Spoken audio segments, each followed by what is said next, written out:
that you have, so we probably put you. Yeah. Okay. Yeah.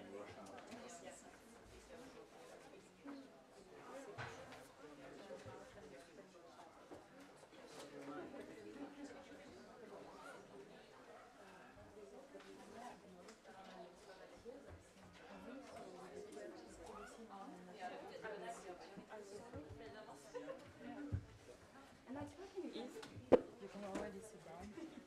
Tu peux déjà t'asseoir. Bonsoir, bonjour. Bonjour. Désolé, attends. Moi aussi. Je ne sais pas si vous avez eu pris connaissance de ce document-là, qui est un projet que... Donc, je l'ai entendu parler, mais je ne le connais pas encore. Hein. Merci. Je viens de découvrir ça dans mon bureau, qui est arrivé par la poste. Vous savez que j'ai un problème, malheureusement, de timing. Si tu veux...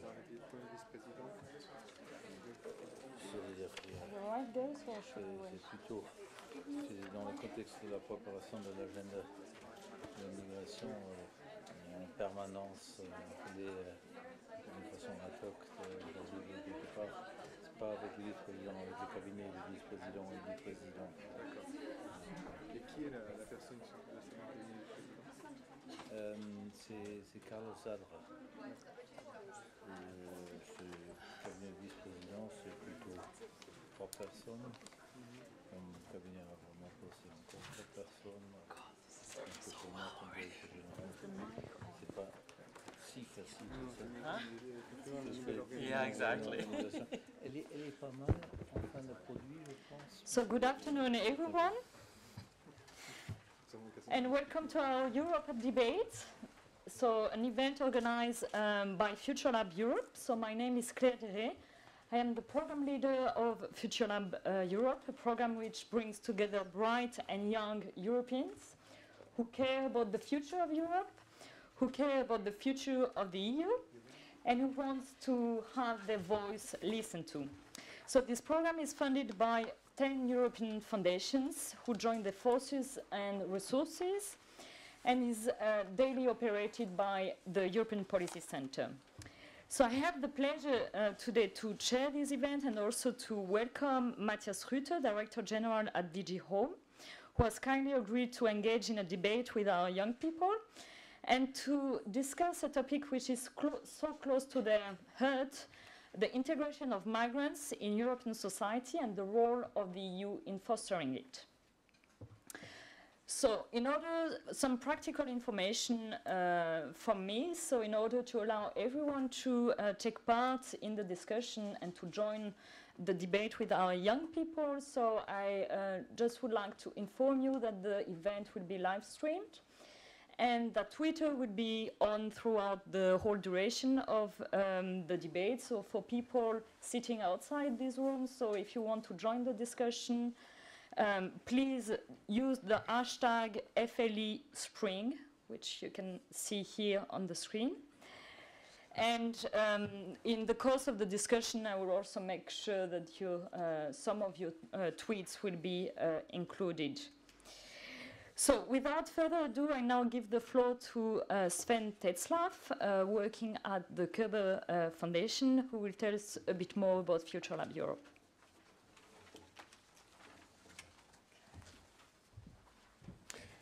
Thank you very much, Claire.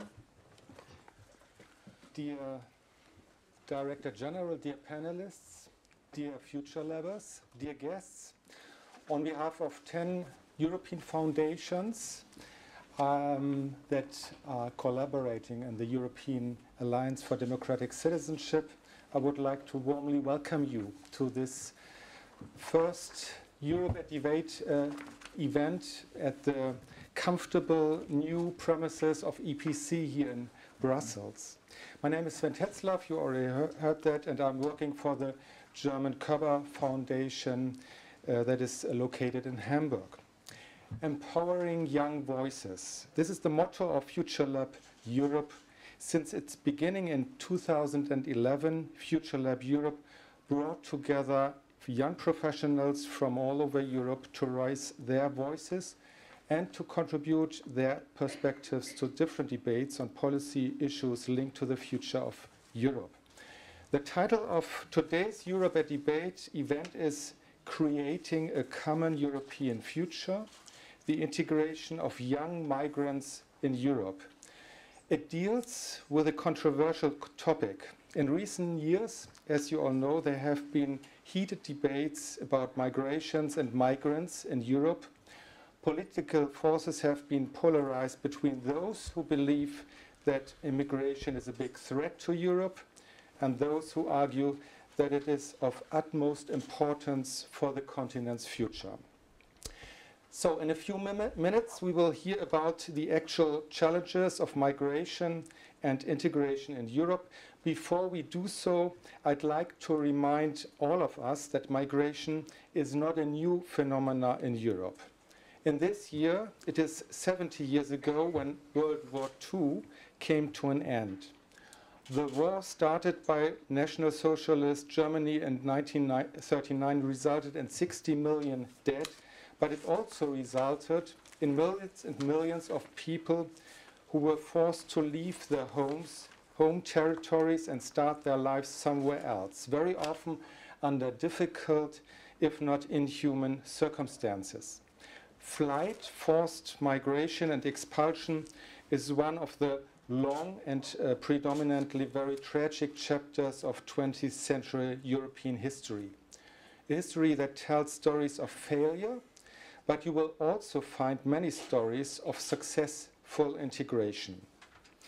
In the light of the upcoming commemorations of World War II, we Europeans should be aware of the particular responsibility we have when it comes to the acceptance and willingness to integrate the so-called others who come to the EU in order to find job opportunities, hope for a better life, or sometimes just to survive.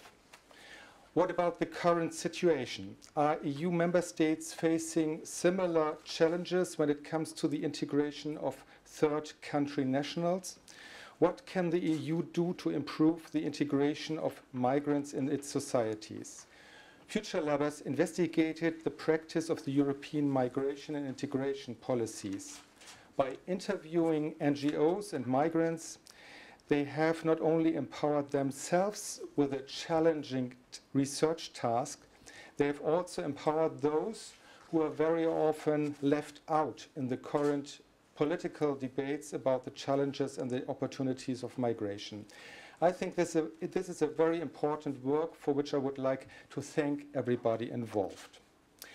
And now we are curious to hear about the findings, and we are looking forward to getting answers to the question what the EU member states and what the EU itself can do better to integrate migrants who have left their home countries in order to come and to live here. On behalf of the European Alliance of Democratic Citizenship, I thank Director General Matthias Rüthe, and I thank you all for being here with us today. I'm looking forward for an interesting and fruitful debate this afternoon. Thank you very much.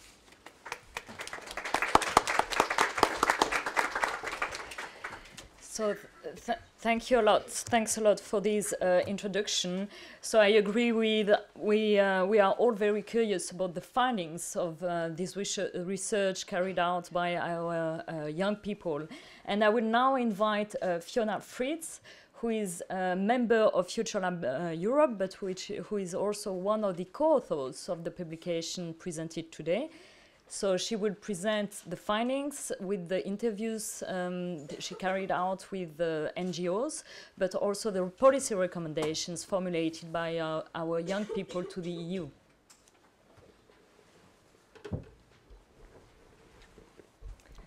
Thank you, Claire and Sven, for the kind introduction. My name is Fiona Fritz, and I have the honor of presenting the main findings of our publication, which we worked on for the last 6 months.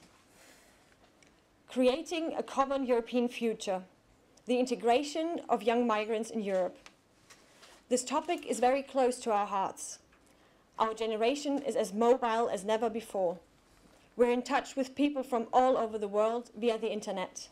We live or we study abroad, and yet there is still a prevalent distinction between European expats living abroad and migrants coming to Europe.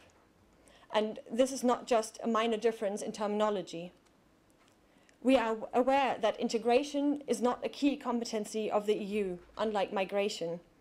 Nonetheless, we focus on integration, as we're of the opinion that the success of migration policies majorly depend on integration.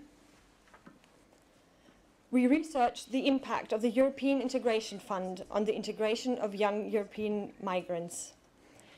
The European Integration Fund, short EIF, was active from 2007 to 2013. The EIF was the main instrument available for the EU for influencing integration policies in the member states. The fund was intended to promote European cooperation in the field of integration. Its aim was to fund or co-fund NGOs of European member states which work in the field of integration of third country nationals coming to Europe. We looked at the implementation of the EIF in several member states, namely Finland, Germany, Romania, and Spain. We realized that this is a very broad geographical distribution, but this distribution also reflects the great variety of challenges each member state faces. To get insights into how the EIF is implemented on a national and regional level, we interviewed 10 NGOs, which were funded by the EIF. To complement the NGOs' perspective, we set up a questionnaire and analyzed the answers of 125 third country nationals who participated in EIF-funded projects. Thus, we gave voice to the people who are actually involved in concrete integration processes. Our main focus was on the situation of young migrants. Our research thus fills a gap because this aspect is otherwise too often neglected, which is especially surprising when we consider that the median age of third country migrants in the EU is 35, and the risk factor for young migrants to suffer from poverty or social exclusion is particularly high. Thus, integration matters targeting this group are very important and will have positive results for both the young migrants and the host societies, especially considering the fact that this is an age group that could start a professional career and thus not only build a stable life, but actively contribute to society, economy, and welfare systems. The cohesion of societies depends on the successful integration of these young migrants. Looking at the current situation for young migrants in Europe, 3 issues complicate their integration. 1, the impact of the economic crisis with rising unemployment, which led to widespread public perception of migrants as a burden on the job market and social benefits. 2, a tense social climate with increasing nationalist and right-wing tendencies in most European member states. And 3, stricter requirements for migrants. These are not the best conditions for a successful integration. To analyze this situation more closely, we conducted 4 case studies in the countries I already mentioned, Finland, Germany, Romania, and Spain. We looked at the history of migration in these countries since World War II to see how current migration and integration trends are influenced by past approaches. Whereas Germany and Spain have been countries of immigration since the 60s and 70s, large-scale immigration to Finland is considered a phenomenon of the 21st century. And in Romania, the number of people leaving is still higher than the number of people migrating to Romania. Despite these great differences between these member states, our research showed that the fears and prejudices of the native population concerning migration are very similar, and probably not only in these 4 member states.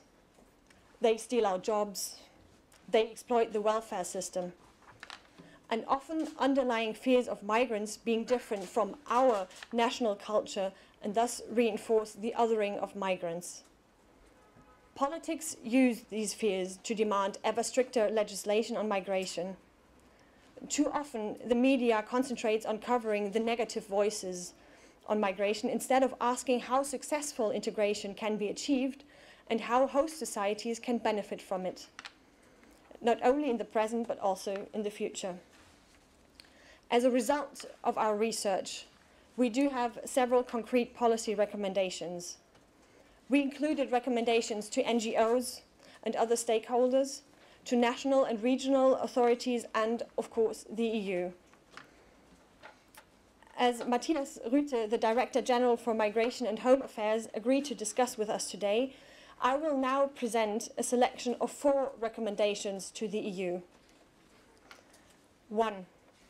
Coherence between migration and integration policies at the European level. Migration and integration are fundamentally linked, and thus policies on migration, which are governed on a European level, should reinforce integration aspects in migration policies. 2. Allocate funds to projects that last longer to ensure continuity. In order to ensure sustainable integration, longer projects, even over 2 funding periods, should receive preference. 3. The EU should give preferences to projects dealing with integration more directly by working with mixed groups of both migrants and non-migrants that include actual social participation in their programs, i.e. through common leisure activities. And the EU should also give preferences to NGOs that support migrants in taking leading roles in their projects. And last but not least, 4. Reinforce the youth dimension. Many migrants are young people who are hoping to become an integrated part of society. The success of their integration is decisive. Thus, developing and supporting programs directly addressed at young migrants is key. We believe that these are necessary steps to a successful integration of young migrants. Mr. Rüthe, as young Europeans, we want the EU to make a difference in the field of integration, and we do see a role for the EU to play in the creation of a common European future. Thank you.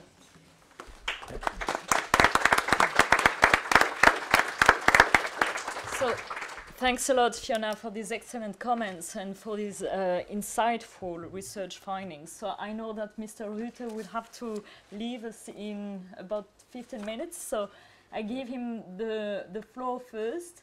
So, dear Director General, would you like to react maybe to the presentation of our young people and the presentation? Sitting here? Yeah, you can. If I may stay here. Thank you very much, and thank you very much for being so short, because you've actually given me 5 minutes more. And also to say that Belinda Pike, who's director and in the DG, is actually here to take over my place. So we'll have somebody who will be, in a much more competent way than I, be able to respond to some of your questions. I think, first of all,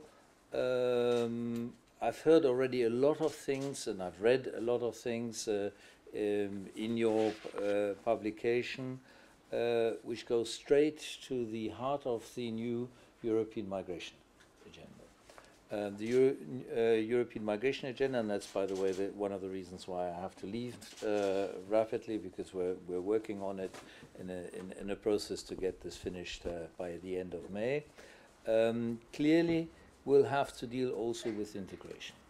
Now, when I first came to the DG, and that's just about a year ago, I was asking about what are we doing on integration, and a lot of people in the DG, not Belinda, not others, were saying to me, don't touch integration, because that's a no-no subject on the European Union level. Why? Because subsidiarity, because the specific provisions in the treaty. There's not a lot that we can actually do in terms of integration. But I think we have seen over the last 12 months, also in the overall debate, which is unfortunately also a debate about security, not only about migration, that the integration dimension has become a much more important dimension, And I do hope that in May, when the Commission comes out with a European migration agenda, that you will be able to see some of these elements also reflected. Can't say that now, but now in that sense, I find the recommendations that you are doing extremely useful. And this is also one of the reasons why I wanted to come here and actually listen to you, rather than only make a statement. But Belinda will tell me all about the debate, and we'll try and integrate that in our work. I think, obviously, in this area, we will not be able to do a lot in terms of legislation. So it's more on the funding side, it's more on the networking side, it's more on the best practice side that we will actually have to work. Now, in as much as funding is concerned, you know that we have been moving from the EIF, the European Integration Funds, to the Asylum, Migration and Integration Fund, which has perhaps slightly larger means at its disposal, but at the same time is structured in a different way, and to a certain extent it gives much more autonomy to member states in terms of how they use the funding, and so to a certain extent having voices which actually say this is the way funding is best used is an extremely important thing in terms also of making sure that the funds are used in that way. There are, I think, in terms of best practices, quite a lot of things that we can do. And one of the elements is obviously the overall cooperation that we develop with the national contact points for integration. I think there we can create networks in terms of understanding where integration policies have worked better, where they have worked less well. And one of my ideas is that in future, and you're alluding to that also in your recommendations, that we perhaps also make sure that we use our European citizenship program, which has just come to DG Home, in terms of creating networks between cities which have actually been developing exemplary integration projects. Something which perhaps exists already in an informal way, but creating that in a much more systematic way would be important. We have what used to be the European Integration Forum, which is now the European Migration Forum, which I think has a large ambit of participants, which is very important. But I think we have to build up a second type of forum. And again, in your recommendations, I see that. And that is trying to see whether we cannot get business, trade unions, social partners, perhaps also local authorities in a forum to talk about integration issues in a much stronger way. I was interested to see that you also in your study look a little bit at overall indicators for integration. And I think this is one of the things that we will have to be working on much more. It's how do we actually benchmark integration? It's not easy, but at least trying to develop, and I think there we have a lot of things also to do in as much as the benchmarks are concerned, and we are trying to launch a study together with the OECD on that. The youth dimension. I'm a pretty old guy, but I was actually very much involved in the setting up of the voluntary service in the 90s already. And I think the youth dimension is a very important dimension. But I think to a certain extent, this, and you also focus on that in your recommendation, let's not create a diaspora of so-called third country nationals. Although we know that when we talk about migration on the European Union level, we're focusing on third country nationals. We also know that in reality we also have to think about the overall migration phenomenon, or the free movement of people phenomenon in the European Union, and trying to look at that together, perhaps with third country nationals, is a very important thing. That takes me to the last point I wanted to make here, and that is throughout what you have been finding and throughout your recommendations, there's one thing which is very important for us, and I think this is what where the Commission and the new Juncker Commission has to really look at itself and say, have we done it in the right way? And that is, have we not been working too much in silos? Education policy, employment policy, migration policy, development policy, external policy, enlargement policy, in terms of not thinking things together. Research policy, you can name them, you can go on and on. Growth, industrial policy. And so I think one of the major efforts that we as a Commission will need to undertake over the next 2 years is to be able to see that migration is one of the major issues for the European Union. You've alluded to that, and you have also, that in reality, probably the future of the European Union depends on us being able to show that we are able to develop a better European migration policy than up to now. And so we need to do that in a joined-up way.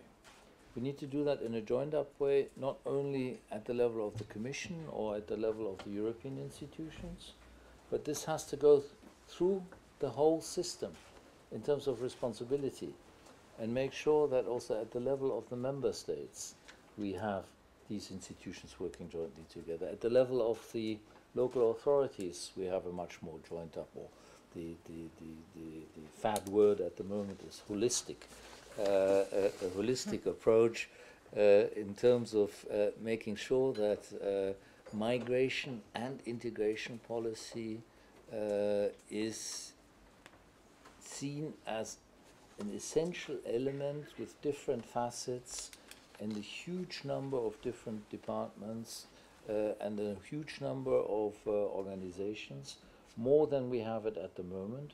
Because if we don't do that, we will have exactly what you were saying. We will have the xenophobes, the right-wing, most of them are right-wing parties, winning elections with a wrong message, and this will be for the worst of Europe. And I say this in a very convinced way because I'm my grandmother was Russian, my great-grandmother was British, they were migrants at the time, and to a certain extent they managed to be integrated, and this is why I'm here now. So that's all I want to say in terms of comments, but I'm quite sure that Belinda in the discussions will be able to come to more concrete elements.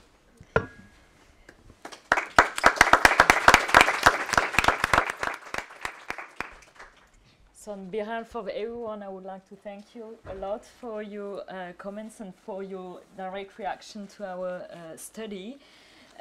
So I will welcome also Belinda Pike to join our panel discussion. And I will now move on to my colleague Yves Pascoe, who is Director at the EPC of Migration and Mobility Policies.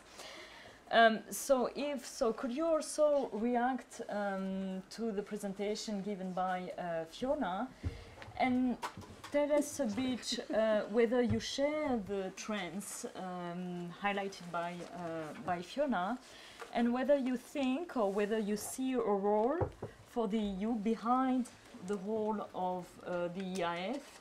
So to what extent the role of the EU in integration policies could be reinforced? Do you allow me to step up, because I feel like a French frog ready to jump into the lake? Not because I'm French, but feeling like a frog. Hello.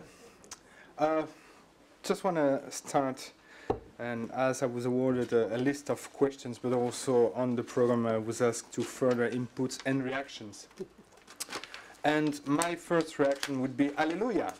I am not the new EPC preacher, don't worry. I was just hearing what Mr. Reuters said a minute ago, and this is clearly what we've been advocating for the last couple of months, the idea of de-siloization. Migration-related issues are not issues which need to be dealt solely within the remit or within the portfolio of Home Affairs.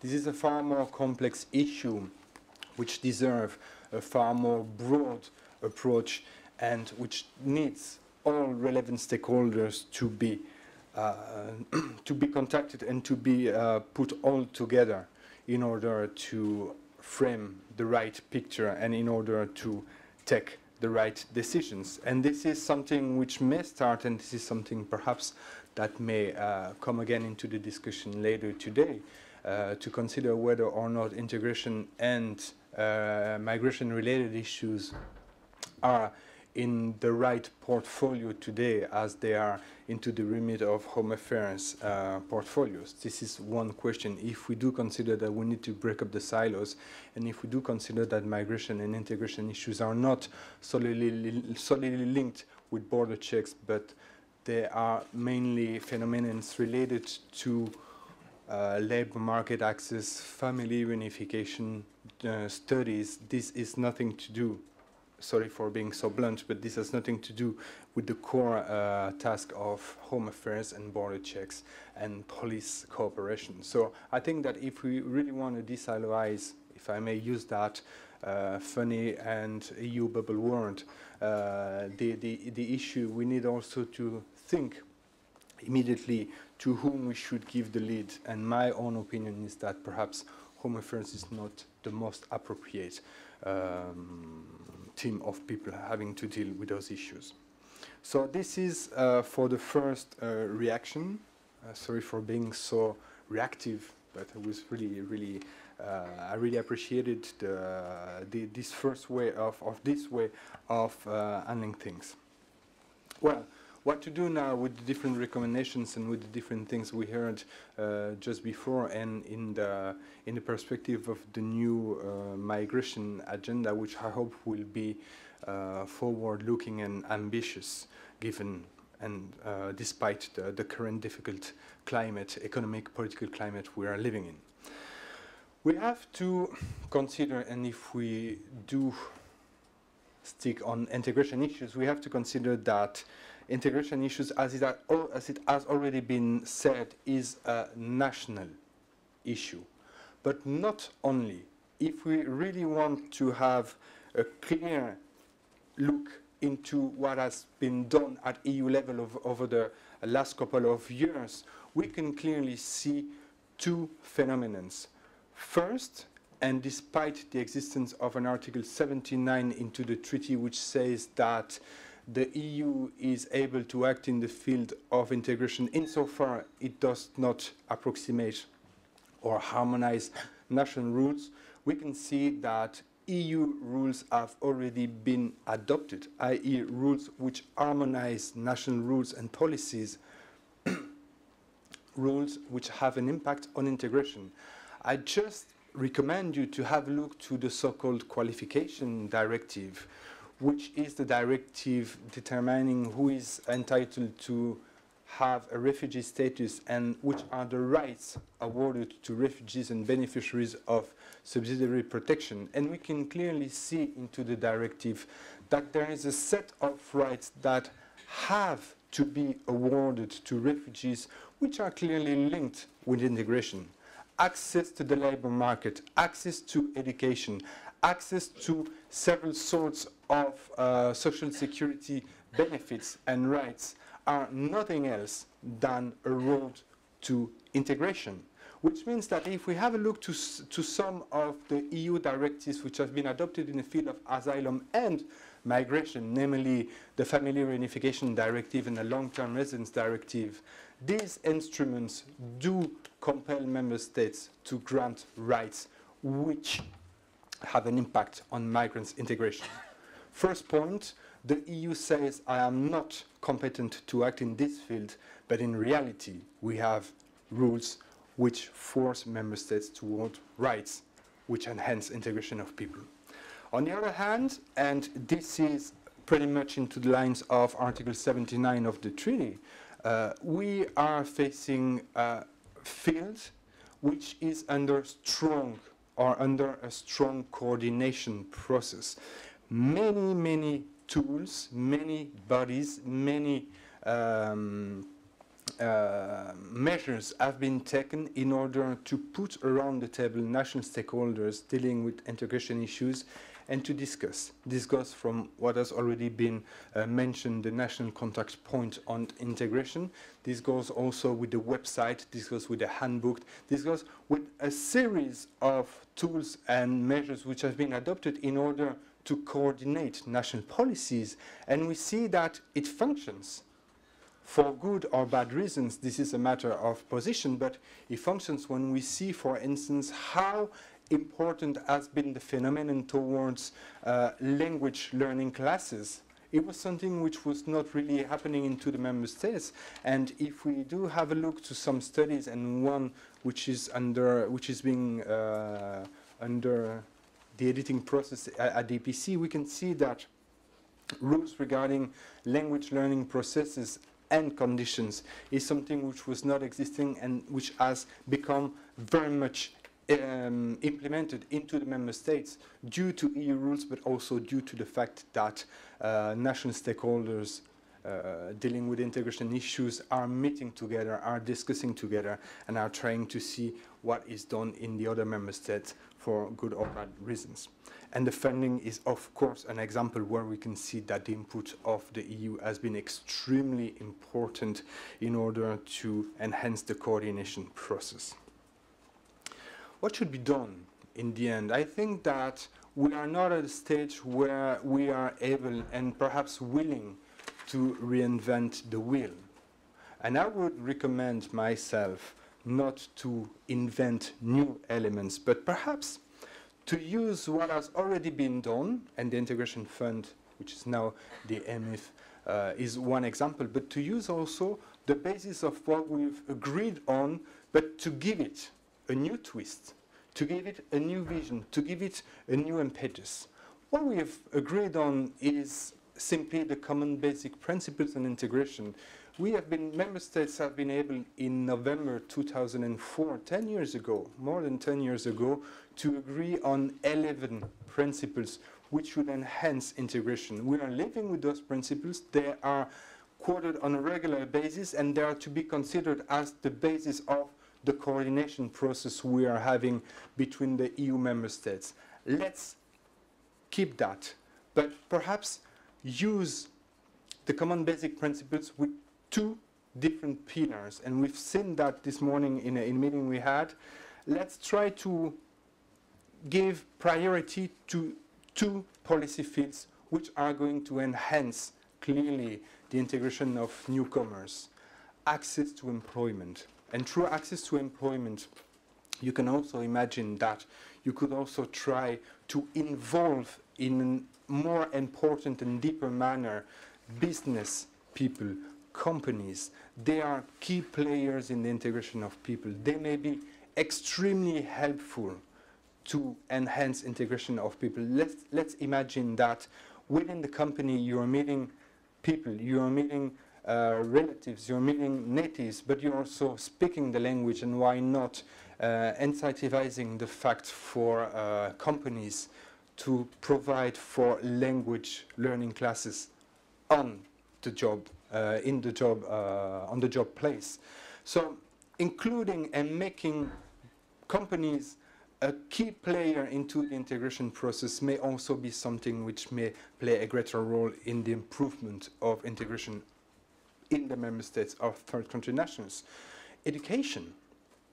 We are all discussing about education, but from my own experience, I have been, how can I put it in a very nice way? I learned a lot about Belgian history while I was with my son, Jules, and we were rehearsing his historical lessons and classes. And without having my son at school in Belgium, I wouldn't have perhaps the time or the opportunity to get to know more about Belgian history, Belgian geography. So having children in school and having them clearly involved into the local schools and clear education is also something which has a reverse effect on parents. So I think that being able to emphasize employment and education is something which is extremely important. Finally, because I don't want to take all the time allocated, I have two little things, or let's say one to shorten a little bit what I have to say. Finally, and this is what was into the report and which from my point of view is something extremely important, mainstreaming integration. What does that mean? It means that we need also to adopt and implement migration rules, having in mind the fact that people may remain or may stay into the territory. And I'm giving here two very simple examples.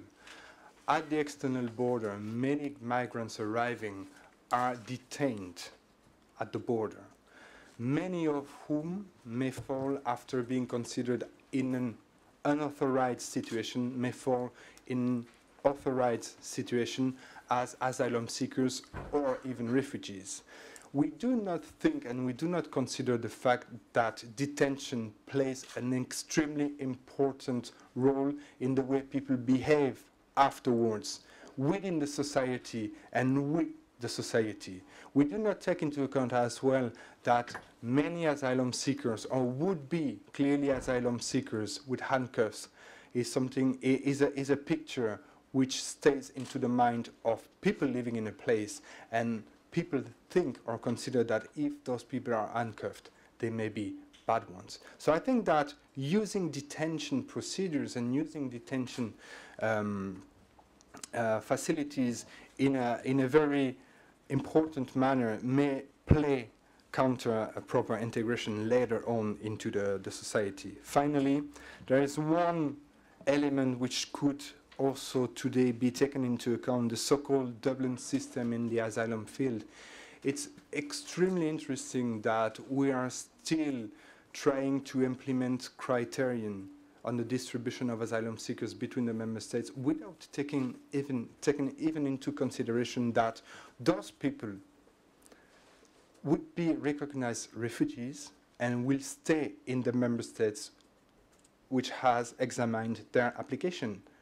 And for the time being, the distribution is made on a practical manner, mainly on the member states which is responsible is mainly the one from which the asylum seeker and the refugee has entered into the territory.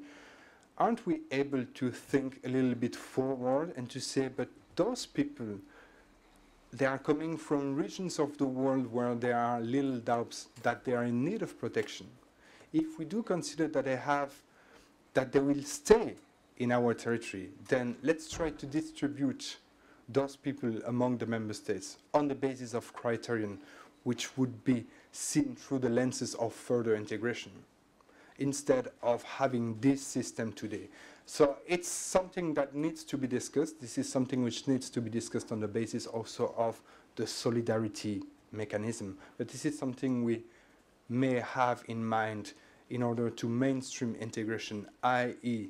putting integration within the software of migration and asylum issues. Thank you very much.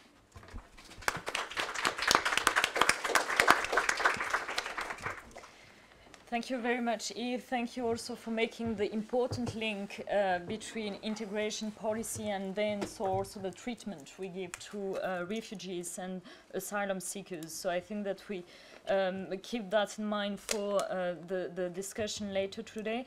I think that one important point was also that you reminded us about the fact that integration policies are mainly based on coordination mechanisms at the EU level, but that they can have, however, a very powerful impact And so I very much also agree with you on the focus on access to employment and education.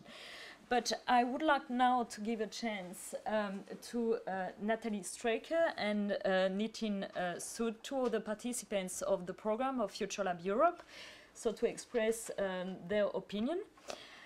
So ladies first, so I start with Nathalie. So Nathalie, you are a British citizen living in France, and we all know that the topic, the issue of integration of migrants, is a hotly debated topic, so both in France and in the UK. So could you bring in your personal experience in the debate and also maybe present the two different approaches and tell us whether you think that one of the two approaches works better than the other? Okay. Thank you, Claire. So it's quite a tough task to try and explain both of the different ideologies that underpin integration policy in the UK and France. However, it's a really interesting question and comparison, particularly because both countries are countries of net migration. So in a 2012 statistics of the World Bank, the UK received net migration of 900,000 and France 650,000. However, immigration in both these countries is a historical fact. The colonial ties, in particular, evidenced through the communities that decide to settle in either the UK or France, really demonstrate that, and that's something which I found interesting personally when researching the ideologies behind integration policies. Nonetheless, they have very different approaches to the question. So France's integration ideology, so to speak, is probably best described as assimilation. So the idea is that all of the society adheres by the rules accepted in general without any exception. Secularism and laïcité are the underpinning ideals of this ethos. It's led to such measures, as we all know, as the banning of headscarves, and means that data on ethnic origins cannot be gathered. So the Republic, in effect, is the national religion. This gives the impression that all are treated equally. However, personally, from walking around the streets of Paris, from glancing at its boardrooms, it's clear that this is not the case. There's a large proportion of the population that still maintain strong non-French identities, and this remains intrinsically linked to your place in society, your job, your neighbourhood, and therefore your future. It creates a de facto segregation. However, things aren't different in the UK. We have a different approach and a different model, that of multiculturalism, whereby the ideology is that the state intervenes as little as possible and respects the ideas of cultural diversity. However, the results are pretty much similar. Far-right parties lead the migration debate, and economic and social marginalisation of ethnic minorities is obviously evident as well. For me, neither provides the best response to migration integration, which is what we're concentrating on today. However, the French model always leads me to ask, how can we integrate people if being different doesn't exist?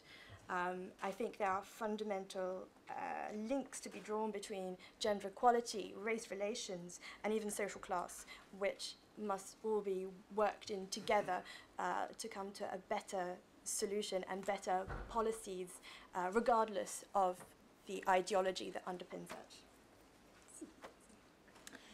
Thank you, Nathalie. It's great to hear your personal perspective on that as well. Nitin, so I move on to you now. So you are living in Finland, and you are also one of the authors of the publication. So you wrote the case study on Finland, and you're also working or involved in the work of an NGO in Finland. So how do you feel? And I think that the case of Finland is quite quite interesting, because we always look at Finland and Sweden like the Nordic model, and so where we could learn a lot of lessons. But how do you feel about how the topic of integration of migrants is debated in Finland, and how do you feel about the recent developments in the public discourse? Yeah. Thank you, Claire. So, as you said, Finland, Fiona has mentioned, immigration is a 21st century phenomenon in the country. So we haven't, unlike France and Germany and other countries, we haven't had a long tradition of immigration. Myself, I'm a Finnish person, but my parents are from India, but I was born in Finland. And for very often, when I say I'm from Finland, people raise their eyebrows and are questioning, like, so what, excuse me. But the thing is, when I was a kid and I was at school in Finland, I didn't feel any different. I didn't have any problems there. I didn't feel any different than other Finnish people, students, my friends. And I remember one time when I was in 6th grade, like a teacher approached me and I was asking me, like, really subtly, like quietly, like, so have you experienced racism or like discrimination? I was like, no, what is racism? I had no idea. So for me, that time was quite different. And then in recent years, as in most parts of Europe, immigration and integration has become a really hot topic in Finland. I do work sometimes as a teaching assistant at schools, and I have recognized, for example, at schools, there's quite a lot of people from diverse backgrounds. But the kids, for example, come and ask me, like, when they find out about my name, like, where are you from? Where are you from? And I'm saying I'm from Finland, but they actually want to know where I'm actually from. And and these are kids coming from different backgrounds, from Iraq, Somalia, and I say from India, and then they also express, I'm from like Iraq or from these countries, and you can see, like, for these kids, there's something different compared to my time when I went to school in the 90s, that there's something that they don't feel like they're the same as the rest of the group, as the native population.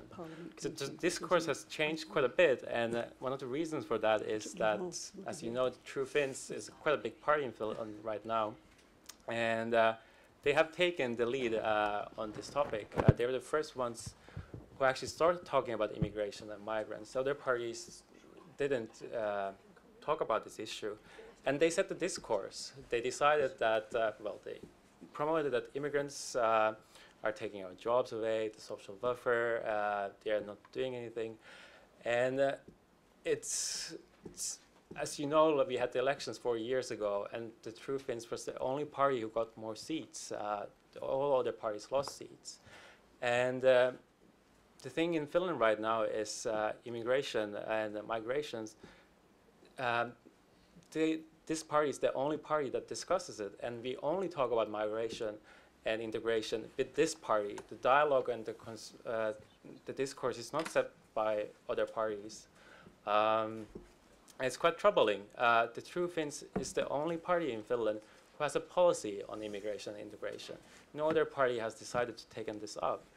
Because the fact is that parties are scared that if they come across too pro-migration or pro-integration, they will lose votes or they will lose their seats, and parties want to get elected again next year or the next elections. I personally believe that you have to advocate these things, though. You have to change this discourse. We have been talking quite a lot about how the EU doesn't have competencies on integration policy, but that doesn't mean that the EU cannot do things on it. It can still promote migration. We have to realize that without migrants, without integration, the EU will not succeed economically either. Migrants play a crucial role in boosting our economy. We cannot be a prosperous continent without the support of migrants. We are suffering from demographic shrinking. We have an elderly population. Yet we are afraid of talking migrants in a positive setting. And that's something that has to be changed. I think the EU, while it cannot do legislative changes, it can still promote and talk about migrants in a positive manner before the negative discourse starts in the European level as well. I think the EU Parliament can set resolutions on it. The EU can have, for example, affirmative actions as well when it comes to working at the European Commission or like through the EPSO exams. because right now there's also a lack of representation of people of diverse backgrounds working in the EU institutions. Most of the EU people are white, and we have quite a big skilled people of different colors. Yeah, that's all what I want to say.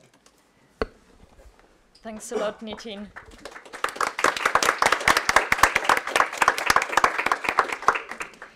So I would like now to invite Belinda Pine to join the discussion, because so I know that you have a tight schedule as well, so that you will have to leave us at 4 o'clock.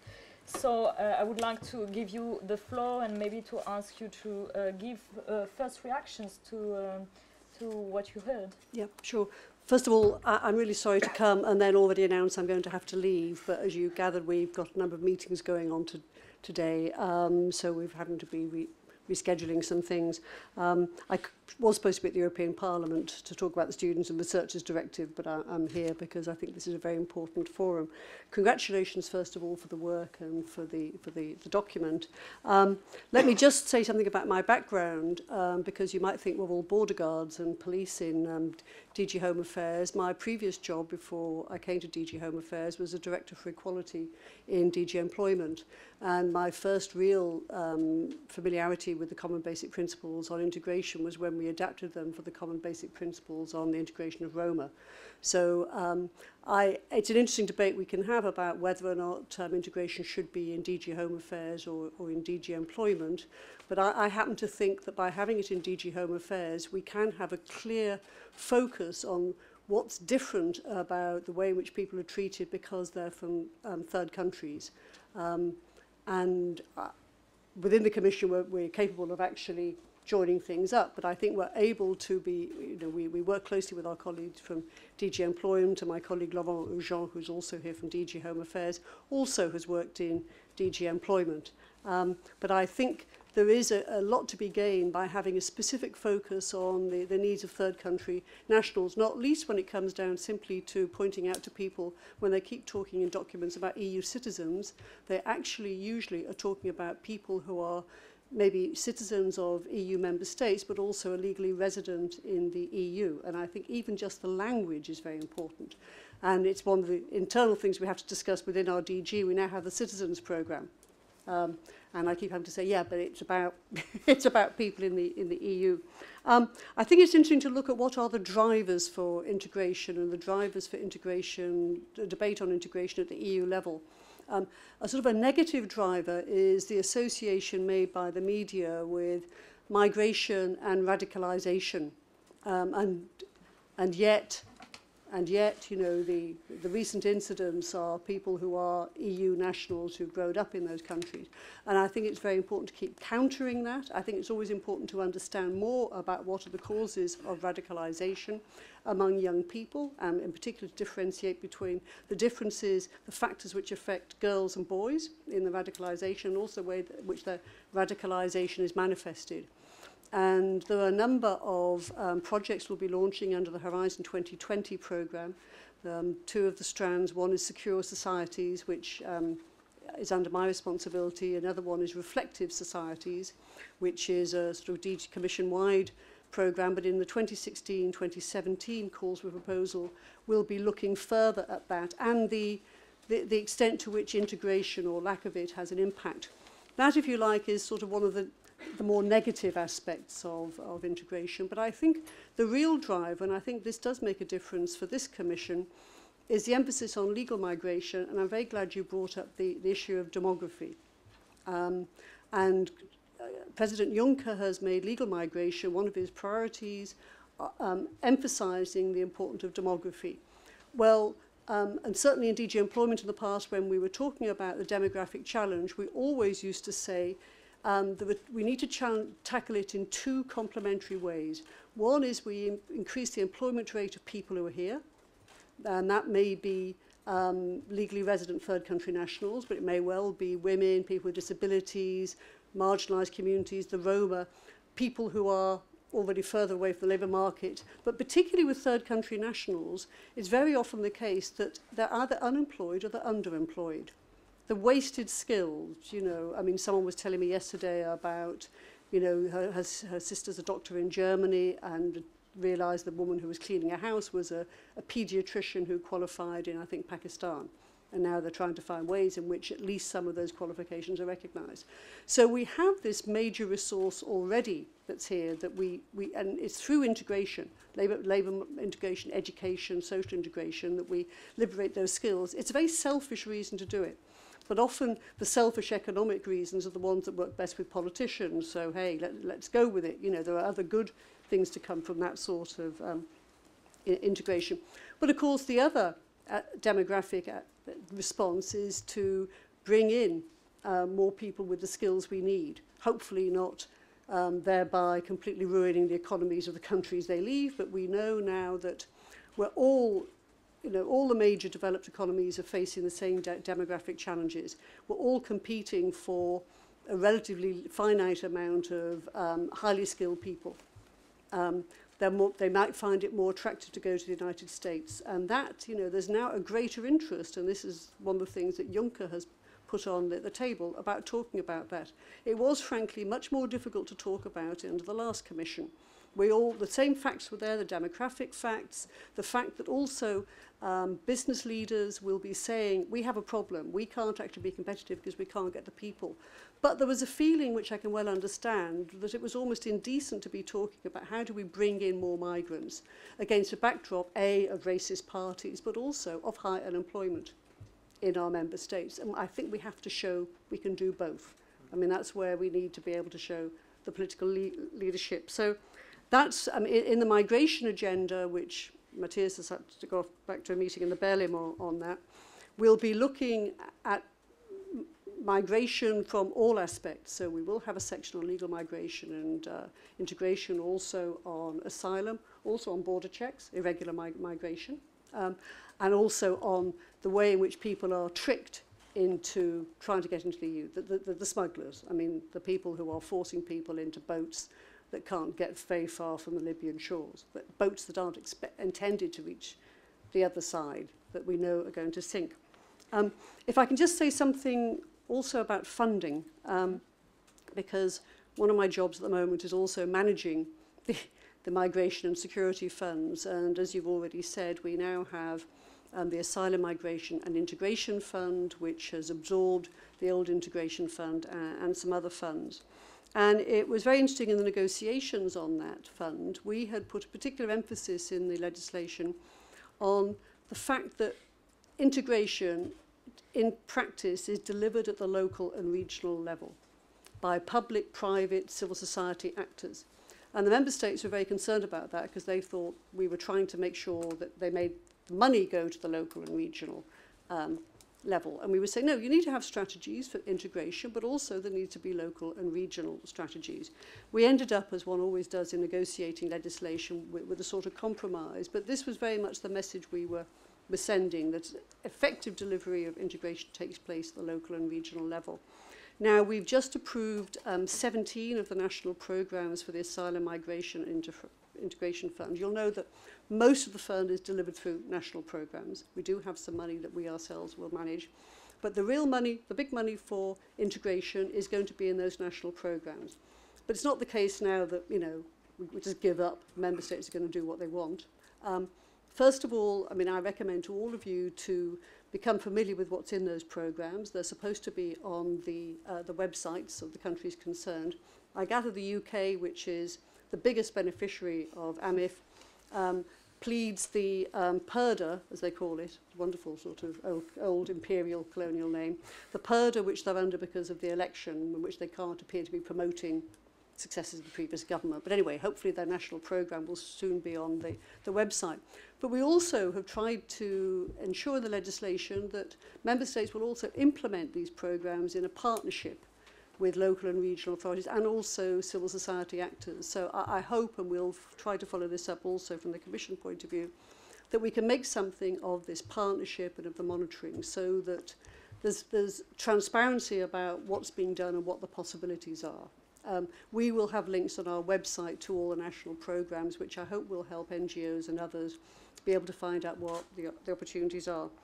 We can't solve all of the problems that you'd identified, including the level of funding that's needed.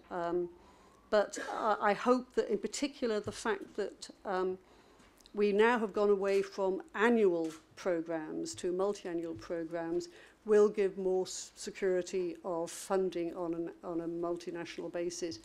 We as Commission are limited to what we can do to sort of intervene in the member states' choices, but we will be having a conference in, I think it's September, in Brussels to launch the funds, but we'll also be using the opportunity to showcase some of the things that have been done under the existing funds.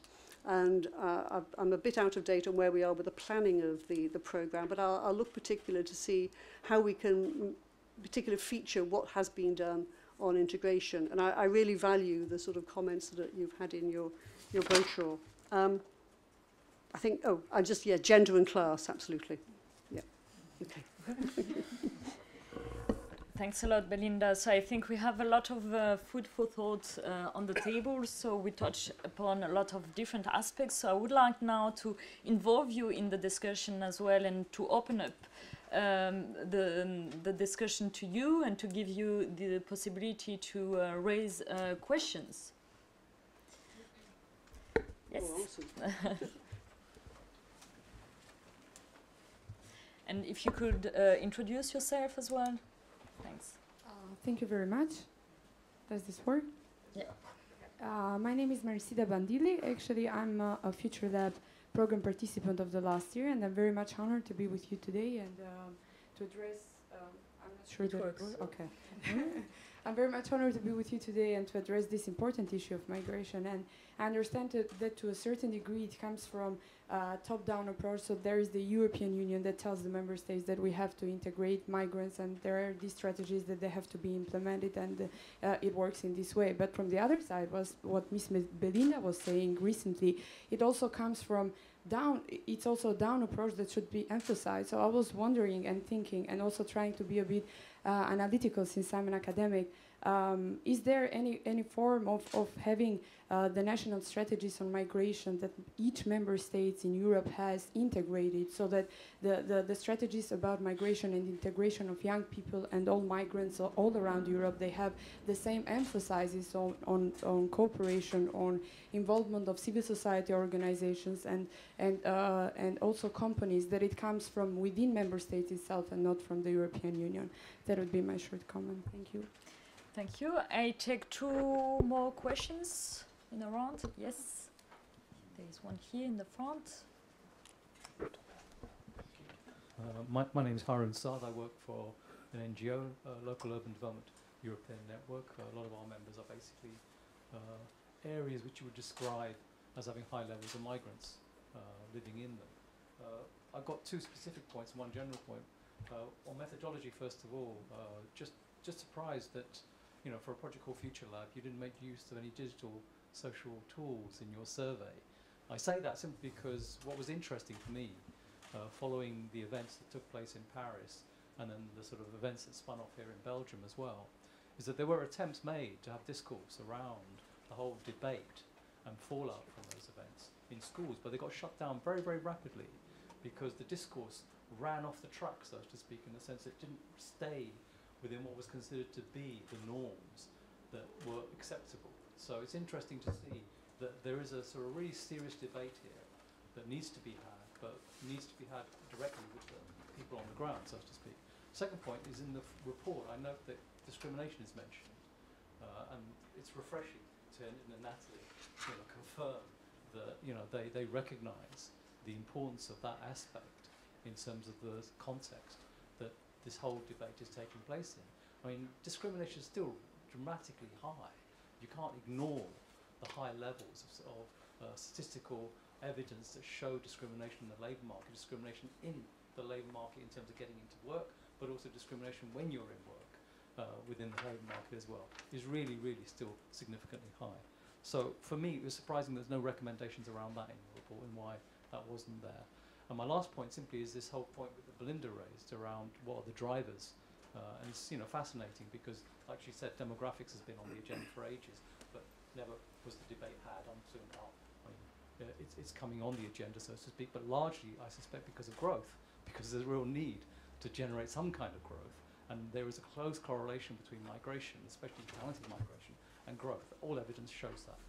But the other side of that security debate, which is the negative end, which is the dominant context with it, the discourse is taking place, is the one that actually is confusing the issue, because in a sense, in Europe, we've created, if you like, a labour market, and that labour market is highly segregated, and that segregation of the labour market, actual fact, legitimates high levels of discrimination in that labour market. You only have to look at the evidence upon where you will find migrant labour, and I'm using migrant labour to include ethnic minority labour, which is what Natalie was saying, and you'll find that it's dominated in the sectors where you've seen a decline in pay levels, a decline in conditions, and essentially, you know, the point again, Belinda was raising it in terms of how you find people with high skills working in really shitty jobs, and those skills not being utilised. I mean, I remember doing a survey in Southwark, in London, where we showed that 72% of migrants living in the London Borough of Southwark had degree-level qualifications. 100% of them who were in work were working either in fast food or driving taxis. So, and that was 2001. So times have not really shifted and changed. So for me, the big question underlying what you've posed, and I wondered if in your group, within FutureLab, you actually touched upon it, is the fact that in actual fact, underlying the process and lack of integration is the economic model that we actually have, which produces and reinforces discrimination in the labour market, which actually then causes lots of problems in terms of integration generally, which is the point I think Eve was making in terms of the importance of employment. Thank you. So I take the third question over there, and then there will be a second one. So. Hi, my name is Tomasz Zekel. I work for Eurocities, it's a network of major cities in Europe. I started the conference a bit worried because you were addressing recommendations to, I think, NGOs, national level, the EU, and the regional level. And I said, oh my God, where are the cities? I was a bit reassured by Mr. Rutte's comment and very reassured by Mrs. Pike's comment on cities as main drivers, main providers of integration services.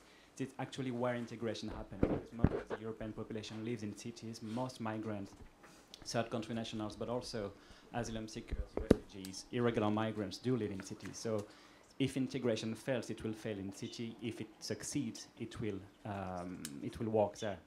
Mr. Rutte mentioned that there was only informal networks of cities, maybe sharing a bit of best practices. I'm afraid we have been actually forming very formal networks for years with the support of DG Home. So we are very thankful for that. But we have a continuous dialogue with DG Home under the Integrating Cities network.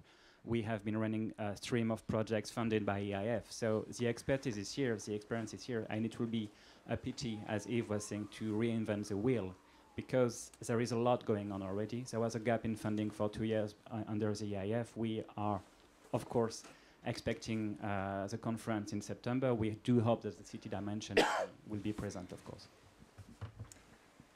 Okay, thanks. So I go back to the panelists and we'll take another round of questions later on. Belinda, do you want to start? Just very quickly on the first one, it'd be nice to think that we actually were as effective as being able to insist top-down on what should be in integration strategies. I think that we have various building blocks in which we can encourage member states, but member states are very resistant to us giving a blueprint. But I think there is great scope for sort of being able to see what works and what doesn't, and picking up particularly the point from Eurocities. Yes, indeed, you've done some very good work on this, and I think there's we can all, I mean, collective memories get lost, so it's always good reasserting what we've done at local and regional level, and also the role of NGOs and social partners. I had a very useful meeting a few weeks ago with ETUC on what they're doing on integration, and I think that was I found that very important, because I think often we know that the populists are able to frighten EU citizens, if I can misuse that phrase, by saying these people are going to come and undercut your wages. And of course, this leads to the labour market segregation issue. Yeah, there are sectors which are more vulnerable to exploitation. We have in the EU a directive called the Employers' Sanctions Directive, which sadly isn't used as much as it could be. So I was saying to someone last week, if we didn't have it, we now think it would be a very good idea to invent it. And we have to get away from, as it were, victimising the migrant and actually, you know, pointing out it's the, not victimising, making the migrant the culprit, but it's the employers who rip us all off by undercutting wages and by pushing people into very, very difficult positions. On discrimination, yes, I mean, there's labour market segregation exists. On discrimination, I have no doubt it continues. What we've been trying to establish, and this is my previous job at EU level, is at least to have the remedies to tackle discrimination on the 6 grounds which are covered in the treaty. We have that legislation in the labour market, and we have, under that legislation, established in all member states equality bodies which can work to support those who are trying to tackle the discrimination. Sadly, we haven't been able to get agreement at the EU level on legislation to outlaw discrimination outside the labour market on the 4 grounds not covered, which includes religion. We currently have a gap in the coverage of discrimination on the grounds of race compared with the discrimination on the grounds of religion. And I think it would be a rather important signal in the current climate to be able to close that gap. But we need unanimity to get that legislation through. But we made the proposal in 2008.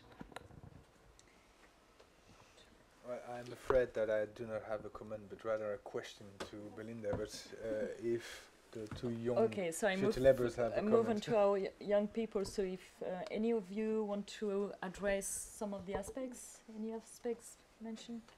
Yeah. Natalie? Yeah, I'd like to just follow up from what you were saying about discrimination, particularly ethnic minorities, gender. I think it's very obvious that is still an issue.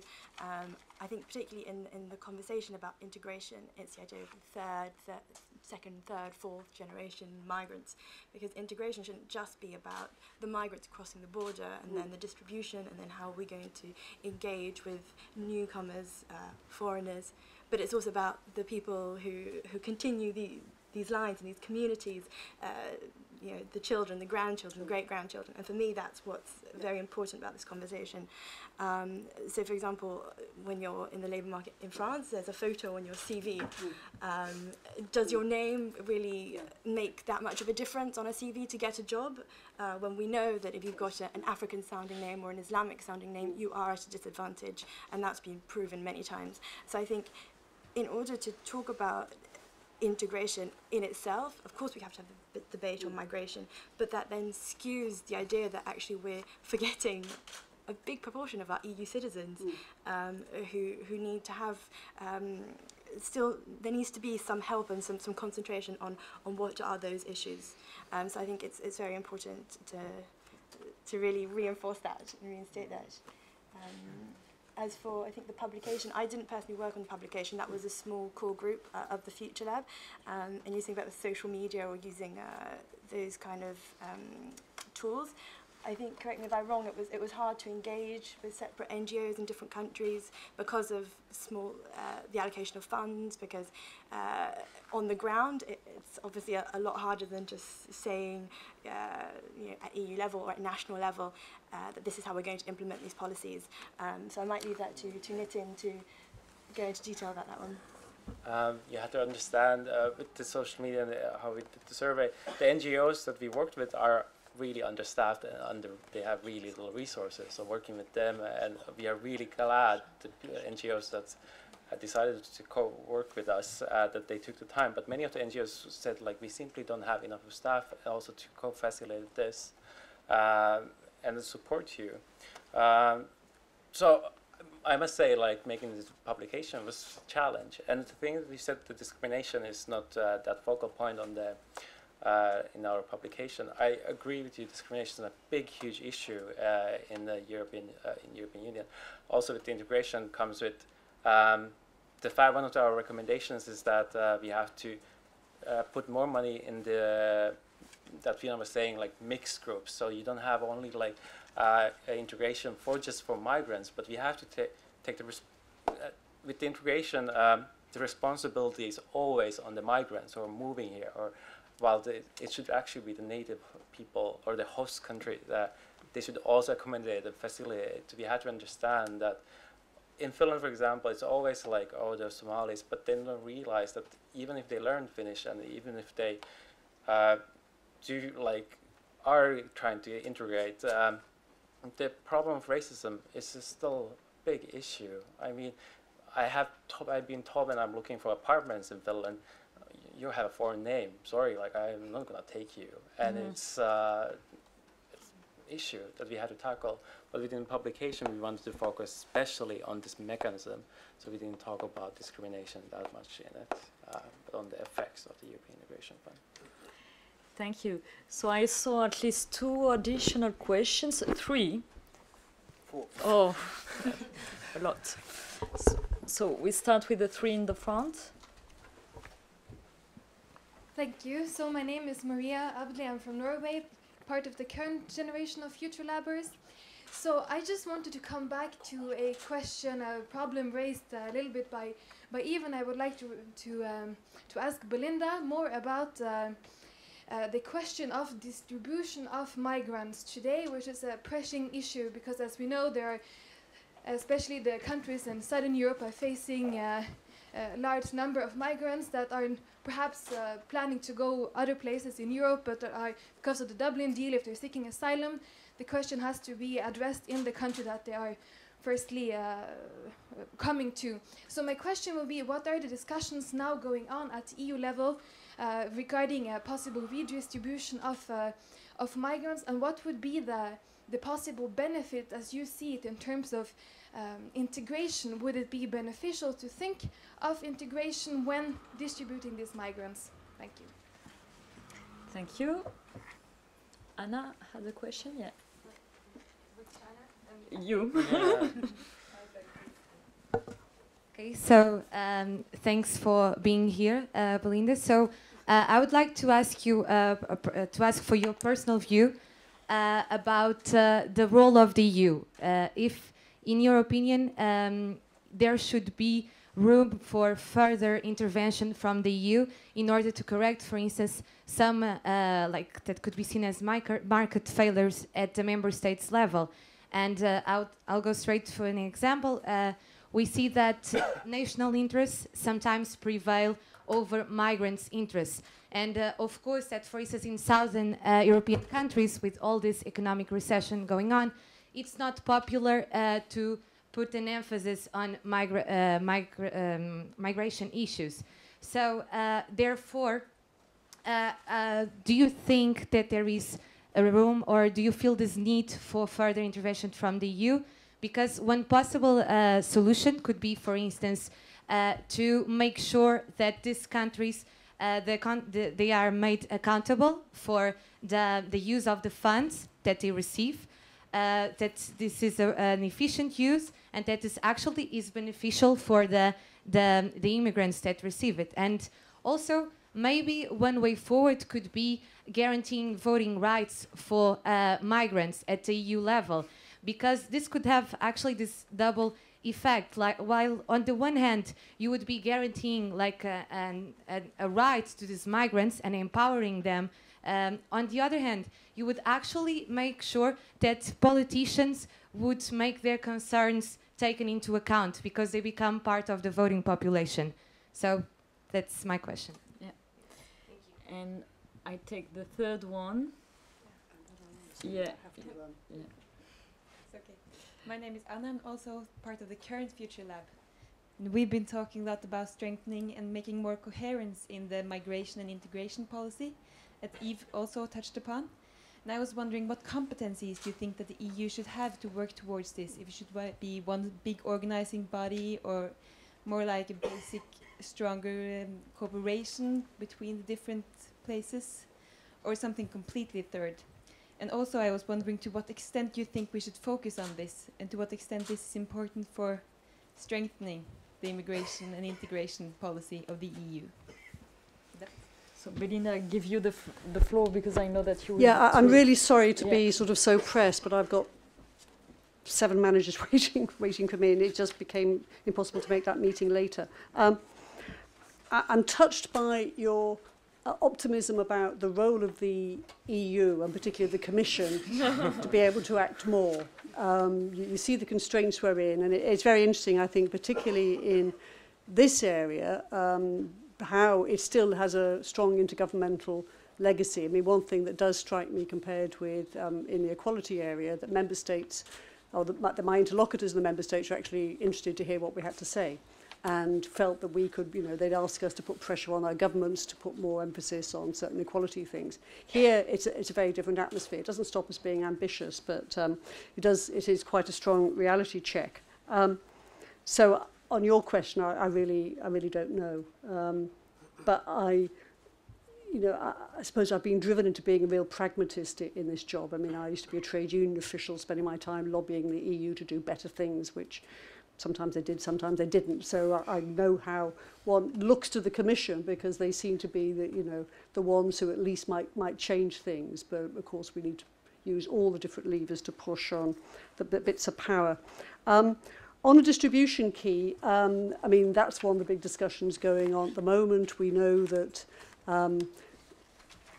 most people who are claiming asylum are doing so in 2 countries. So there's a huge unevenness. I mean, by and large, Eritreans and Syrians are arriving via Italy, but they're not claiming asylum there. They're claiming asylum somewhere else. So there's, the system is clearly has some difficulties. This is one of the issues that will be in the migration agenda, how we move this debate forward, how we have possibly a key for resettlement, which is actually bringing people into the EU. Then there's the other issues about relocation. I mean, we've tried in the past, we had a pilot project to encourage member states to receive migrants from Malta. We have used in the Asylum Migration Integration Fund financial incentives to encourage member states to resettle or relocate. In terms of how we make the member states accountable for the funds, I mean, first of all, just to recall that the biggest beneficiaries in total terms of our funds, Internal Security Fund and AMIF, are Italy, Greece and Spain. Biggest beneficiary per capita is Malta. So clearly there's a recognition of the needs of those countries, but the programs that we've agreed with them were only agreed after negotiations with us. So we've agreed most of the AMIF funds, but very few of the internal security funds. I wouldn't put an estimate on when we will get agreement with Greece, for example, on its programs, not least because it's now rewriting them in the light of the new government. But first of all, we need to ensure that within those programs, they're prioritising the issues that we believe should be prioritised, or if they don't, that they show that they are still financing them. That if a member state says, I'm going to be revising and improving my asylum system, and I'm going to do it with national funds, fine. But they can't just say, if there are recognised problems, but I'm not going to address them. And then we have the regular monitoring. So I think that we will be continuing to make sure that member states are accountable. We did manage to get into the regulations a requirement for a monitoring committee. The member states were staggeringly resistant to that. We have it in the structural funds. It's been very difficult to get that, but we want it not just to be one central point in the government, which is following how the funds are used, but there's more discussion. And again, we've managed to do that in the structural funds. I think those are the main points. But the migration agenda will be the opportunity, I think, to launch more widely this issue of about how we distribute within the EU. I don't want to say burden, but you know what I mean. But at the same time, recognising the legitimate concerns of all the countries concerned. I mean, people are arriving in 2 countries, they're applying for asylum in 2 other countries. It's trying to get something sort of in between. Thanks a lot, Belinda, and thanks for joining us. I'm really sorry. Laurent will be here. He can tell you. I haven't said anything about his indicators, because I think they're going to be very important they are very important, but also we don't want to do more work on them in measuring not only access to employment, but also active participation in society and social inclusion. And I think those sorts of being able to benchmark and not quite name and shame, but encouraging member states to show what works and what doesn't, helps us to keep you know, pushing pressure on the member states, but I think what's going to be very important, is, I'm glad Eurocities is here, is the local and regional voice of elected politicians and of course of civil society and social partners. Thank you. Terribly sorry to dash off. Would be interesting then to see whether the voting right will be integrated just on that, indicators. I wish that, yes, as somebody whose voting right has been taken away by my government because I haven't lived in the UK for 15 years, I feel particularly bitter about the issue of voting rights. And I do believe it's very important that, I mean, I pay tribute also. I live in Belgium.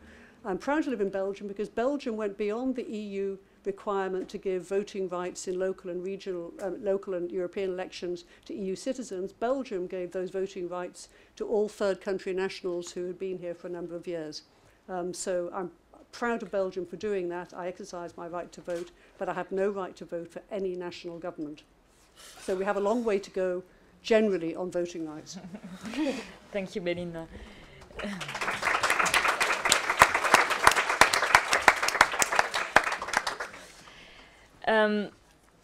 Yves, I'm moving on to you now. So we got a lot of questions from young people. So do you would like to pick up on some of these points made? No, I want to raise my question. So raise your question, please. And it's I think not good that Belinda Pike left, but I think this is more of Laurent cup of tea. She was mentioning that one of the real drivers of integration is legal migration. And we've seen in different documents that highly skilled workers is going to be one of the main targets of the new agenda. What really struck me is that one key issue which has fundamentally disappeared from the radar is intra-EU mobility. This has disappeared from the strategic guidelines from the European Council.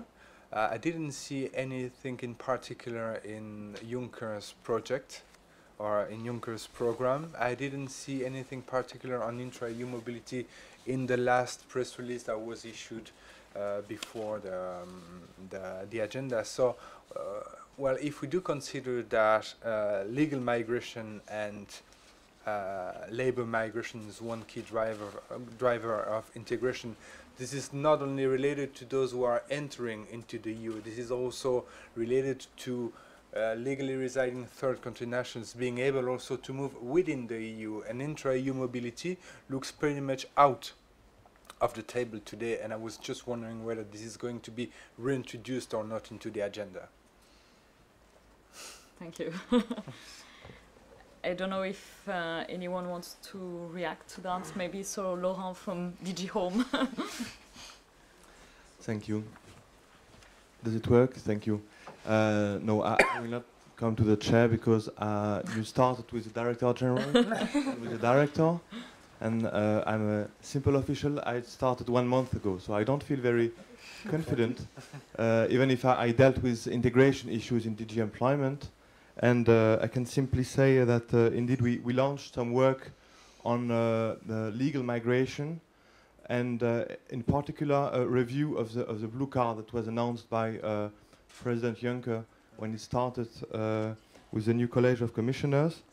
And typically the question of intra-EU mobility of third country nationals having entered the EU for economic reasons is part of the agenda, part of the discussion, and because, as you know, there is for the moment a quite fragmented framework, because some directives, well, depending on which rights, which directives you were covered by, you would get very different rights to move or not to another country as a third country national. So this is something indeed. It depends. I mean, if you take the intra-corporate transfers, and it's a bit obvious that mobility was one of the most important added value of having such a directive at EU level. But in other fields, it's indeed more difficult. So I can only say it's indeed part of what we are looking at and also consulting experts about. So, yes, thank you. Thank you, Laurent. I see that Nitin would like to jump in the discussion as well, so I give him the floor. I would just like to make one comment again when you're talking about discrimination and especially when we're talking about identity. I think one thing that the European Commission can do, and it should do really actively, is when talking about European identity, I think European identity has the potential to be inclusive, unlike most of the national identities. National identities are pretty much white right now, Christian, and I think with European identity, what we found in our research and in survey respondents was that most of the respondents were shared the European values and they wanted to feel European. But at the moment, European identity as well is pretty much white, and it's pretty much also, it's pretty much limited to Western Europeans. So what commissions could do with the European identity is expand it and make it more inclusive. I think a couple of years ago, European Commission published also a video, I don't know if you know about it, on enlargement. And there was and this portrayal was really badly done, because what it did was there was a white female fighting against a man, three men, which was a Brazilian man, Chinese man, and an Indian man. And it portrays a really bad image of what the European is supposed to be. The European is actually supposed to be Brazilians, like different colors, different religions. European Islam is part of Europe, Hindus is part of Europe. And yeah, I think it's the potential that is in European identity is still uncapped. Yeah. And Natalie, so do you agree with Nitin, or do you have anything else another to point, add? just to add about the whole competencies debate, because that's something we've really made clear, is this idea that migration is an EU competency, integration is not, and however the two are definitely interlinked. And the idea of shaming countries, you know, there are certain things that need to be highlighted, certain policies, laws that should really be, you know, frequently held up to certain member states and say this is unacceptable.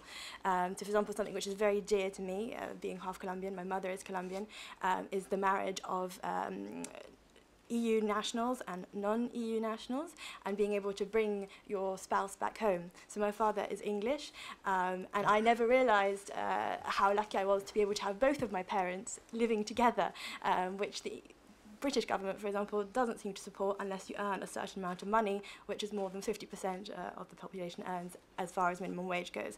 So those kind of things which, if my father was French, or if someone today was French, married a third country national, decided to bring them back to France, it might be easier, perhaps, than, for example, in the UK.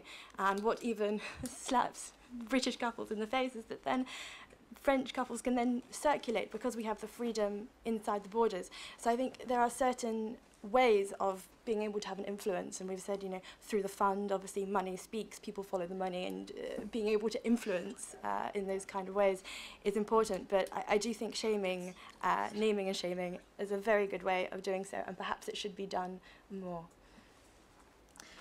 So I'm looking at the round and at the audience, for instance, and I see that we still have a bit of time for another round of questions. So I see a hand, two hands over there. Yeah. Thank you. I'm not going to stand up because I went to Chamonix, I skied, and I broke my knee. But my name is Nora Löfström, and I'm the director of the Erasmus Student Network, and I was part of FutureLab, or still am, but started in 2012. And I'm actually from Finland, but I've lived here in Belgium now for over 3 years. I've experienced all this intra-community moving, as I've lived now in 6 different European countries. But I still have my right to vote, unlike people from the UK who don't live in the UK. So I actually went last Saturday to vote in the national parliament elections in Finland, because they're coming up on Sunday. And I've been following now from Brussels online and looking at the media and so on, and checking what the discourse on immigration and migration is of different parties. Because as Nitin said earlier, that the true Finns, that are nowadays called the Finns Party, because, well, we're all true Finns who are from Finland, so that was a little bit of a bad name for them.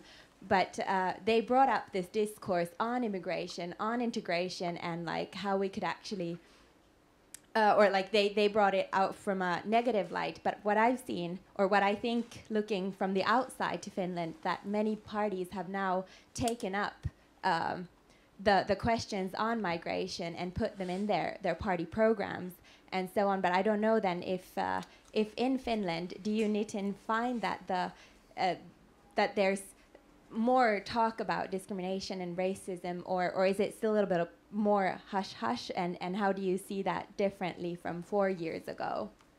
Thank you. Thank you, Noha. I take the second one. Yeah.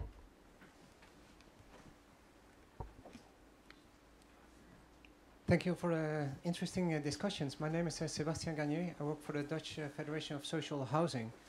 And so obviously this is an aspect I want to raise as well, the aspect of housing. And when you look at migration and immigration. As social housing providers in the Netherlands, we deal with immigration and different fields. For instance, cities look at us when there are refugees coming, when they are allocated throughout the Netherlands. Every city in the Netherlands has to give housing to the refugees. Then they come to social housing bodies for that. There is not enough housing for refugees. And that creates tensions as well, as you say, between local population and refugees. The second aspect is EU labor migrants. We have also a lot of EU labor migrants coming to the Netherlands, helping our economy, but we have to house them. And it's a different kind of problem sometimes, because they need housing for 3 months, 6 months, sometimes a year, sometimes some try to and want to stay in the Netherlands. And then the third aspect I wanted to raise is the one of mixed communities. And this is something you saw in the attacks in Paris as well. The thing the government in France did after the attacks is they started looking at social housing policies, because they saw that you need to have mixed neighborhoods to decrease, let's say, the concentration of immigrants in those neighborhoods and the concentration of poverty sometimes.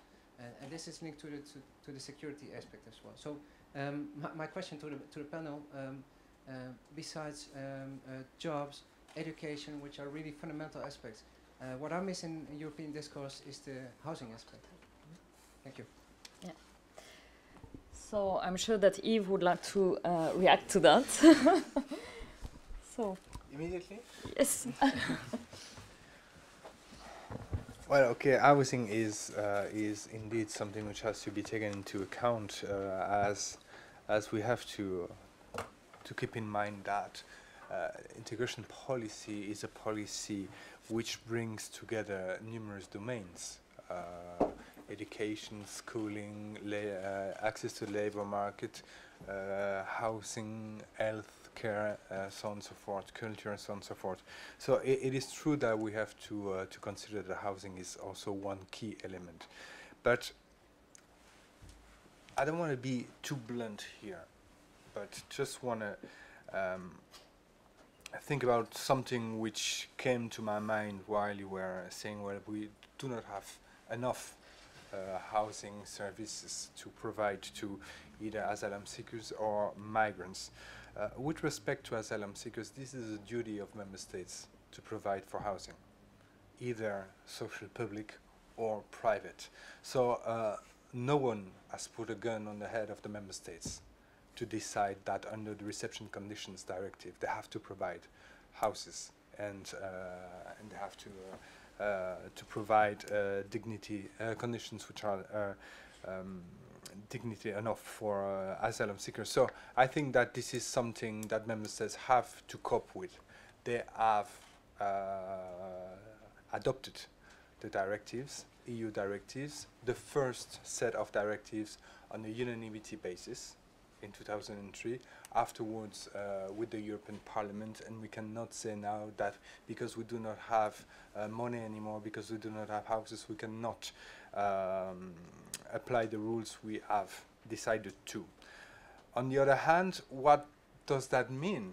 Does that mean that we do not have houses to for those people, so we cannot let them in and we let them die into the sea? To put it in a very blunt manner. So this is not.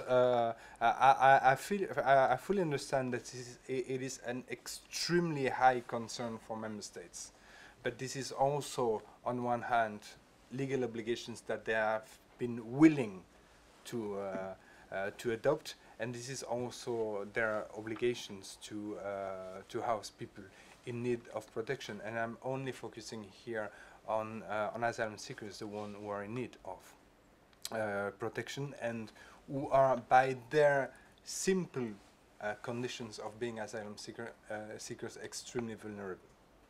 So this is one point, and adding to that, I just want to link it with what was said before by Belinda Pike, saying that you are attributing too much to the European Commission. Perhaps I'm not that sure.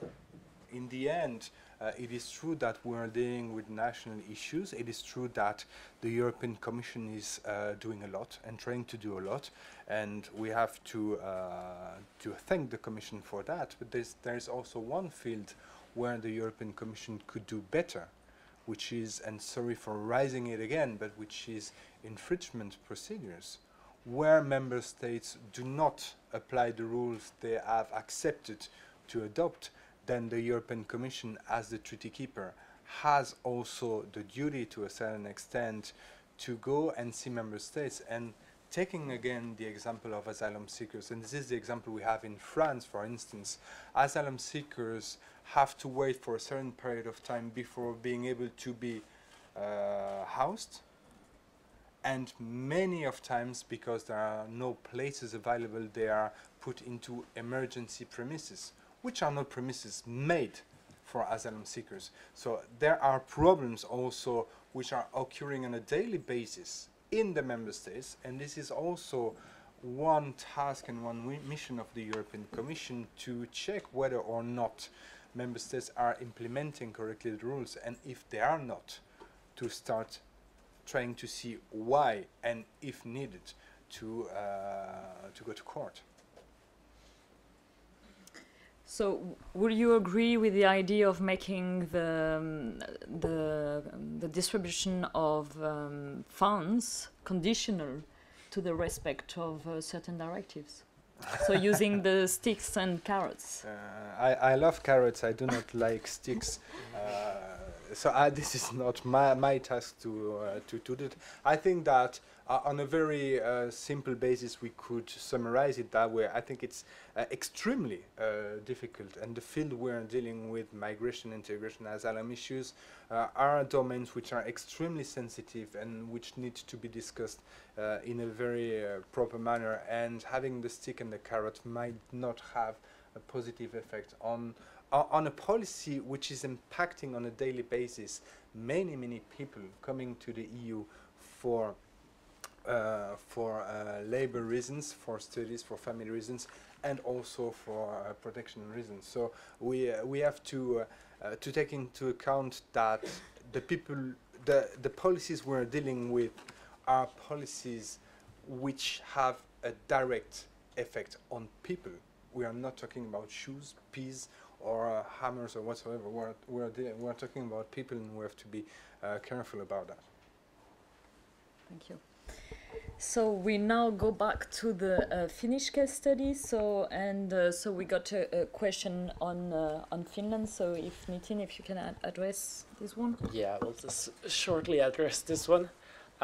For me, 4 years, I cannot compare to 4 years ago because I wasn't in Finland at that time, so I wasn't following the discussion at that time. But what you said, that other political parties are taking a stand on it, I do disagree with that. I mean, the political parties do have migration in their political programs with 1 or 2 sentences, unlike the True Finns, who have a whole paper on it, which is which shows that they have putting more emphasis on it. And the media portrayal as well, I think, so in Finland there was a case 3 weeks ago about, there was a unfortunate episode, there was a gang rape in Helsinki, and the perpetrators were from Somali background. Sexual violence and gender-based violence is a big problem in Finland, and there's a really little discussion on it. But the media decided then, like, for this event, like we're gonna have a panel or like a evening on this, and they invited 3 Somali background people as a panel discussion to defend or see like if they should defend the, or apologize on behalf of the community. And it's a shocking thing because gender-based violence is a problem in Finland, but you're not talking about it unless immigrants are involved in it. So it's immigrants who are doing the thing. Timo Soini, who's the leader of the True Finns, he's saying in the panel discussion, he's saying, or in one of the other panel discussions, he was saying that, oh, these immigrants, they don't respect the rights of women. He himself is against abortion. Like, I mean, what are you to say, like, they don't respect the rights of women? So I think the discussion is quite bad. And I think other parties have actually taken the influence from the True Finns. For example, last year, the National Coalition Party, the Prime Minister's party, there was a member of parliament who was saying, well, these immigrants, they are taking our social welfare in like the trolleys, that the babies, that the immigrants get the new trolleys, and we Finns have to use recycled ones. And the youth party of the parties was saying that actually the incitament for ethnic and racial hatred should be decriminalized, that should be actually legal. So I do think True Finns have, and also one thing was just before the parliament session was ending, the previous parliament session, there was a legislative proposal to give health care for paperless immigrants, so who are there irregularly. But there is a member of parliament from SD Social Democrats decided like, oh, I'm going to put this on the table, meaning because the parliament session was ending, the parliament couldn't deal with it, like couldn't vote on it, and the paperless cannot get healthcare right now in Finland. And so this shows like actually the anti-immigration sentiment has gone to the other parties as well, and I do not think the discussion is always with the True Finns. No party comes, oh yeah, let's talk about migration now and how great it is. No one's talking it unless the True Finn is there and you want to actually create a difference. So I think what we in Finland should do, this is sidetracking, is the political parties should actually create a discourse on their own and not with the True Finns, and that's going to create the positive change. Thank you, Nitin. So I see that we are now approaching the end of our event. So I would like to thank you a lot and to thank our panelists for their very interesting contribution. So I would like to sum up some of the main points of the discussion today, also based on the morning session we had among the young participants of FutureLab Europe, and also some experts on migration and integration policies. So I've noted 5 main points for further actions at the EU level. So the first one I think that we all agree on is to stop separate migration and integration policies both at the EU and national level, and to move away from the silo approach. The second one, and it was very much debated this morning, is the importance of the language used by policymakers and also in the media. So, and that we also think that the EU should stop turning a blind eye to the toxic debate which is happening at the national level. So, and we think also that the EU should have a role to recenter the debate on hard facts and figures, and also to bring more visibility to positive stories. Third, we also think that it's important to keep in mind that the responsibility is not only in the hands of migrants, but also of that the responsibility lies also with the receiving society. So we should not forget that migration is part of the European history, and that migrants are giving a great contribution to our society and to our economies. fourth, and so that was an important point made by Yves, so this afternoon, is that refugees and asylum seekers are citizens of tomorrow, so that there is no reason to postpone the activation of integration policies, and the earlier we activate these integration policies, the best impact it can have on our society and on people. Fifth, I think that again, so we all agree that integration is a complex process relying on so many different aspects and policies, including housing, but also participative democracy and access to healthcare and to the job market. So if we are looking to strengthen the role of the EU with regard to integration, we should also probably to think how the EU could get a greater role in these policies as well. Yeah, so that's it for today. So please, I would like to mention as well that the publication is available on our website, so free for downloading. And also I would like to mention that our young participants of the FutureLab Europe debate will continue to discuss the issue of integration. So you can follow us either on Twitter or on our website. So we have a lot of written contributions from our young people. And so if you want to engage in the debate, you can also react to our blog posts and also to our on our Twitter account. So thanks a lot for your participation again, and please join me in applauding our speakers.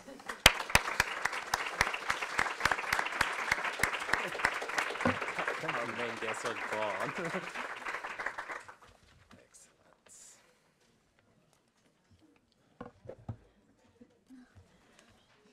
Are you relieved now?